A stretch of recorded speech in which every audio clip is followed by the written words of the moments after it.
Un message pour soutenir le festival FestiWild, dont je suis le parrain, ou l'un des parrains, je ne sais pas si on est plusieurs, qui va se tenir au mois de septembre et auquel je vous encourage vraiment à participer. La question de notre relation à la vie sauvage est la grande oubliée, d'une certaine manière, de l'écologie. On parle beaucoup du changement climatique, ça y est, c'est quelque chose qui devient de plus en plus commun. On parle un peu de la biodiversité, mais beaucoup moins. Et on parle encore moins de notre relation au sauvage. Je suis en train de faire un film qui s'appelle Animal, qui traite particulièrement de ce sujet. Et on a été en contact avec de nombreux scientifiques, de nombreux philosophes, anthropologues, auxquels on a posé cette question-là, de savoir comment on pourrait cohabiter avec le reste du monde vivant sur la planète.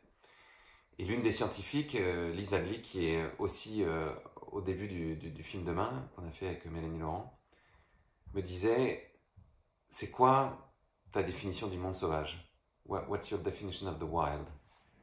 Et donc je lui ai dit un truc qui était, à mon avis, terrible de banalité. Et je lui ai dit, et toi? Et elle me dit, l'espace sauvage, c'est un espace où je pourrais être mangé.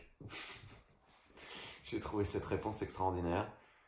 Parce qu'effectivement, on oublie ça, que d'une certaine manière, nous faisons partie de la chaîne du vivant. Et donc, pour certaines espèces, nous sommes un bout de viande, comme un autre.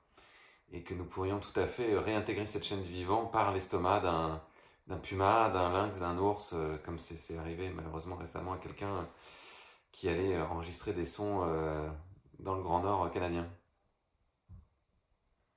Et cette question de notre relation au vivant est d'autant plus importante que nous avons perdu de vue le fait que nous faisons partie d'un réseau qui se tient, où toutes les espèces se tiennent entre elles.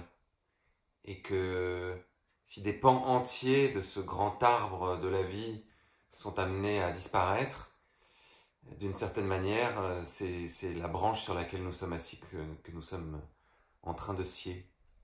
Au-delà même du fait que ces espèces ont autant de droits d'habiter cette planète que nous, et que c'est aussi quelque chose que nous oublions. Bref, toutes ces questions-là vont être abordées dans ce festival formidable, qui est organisé par plein de gens, dont ma comparse d'après-demain, Laure Noila, et j'espère bien qu'on va s'y voir.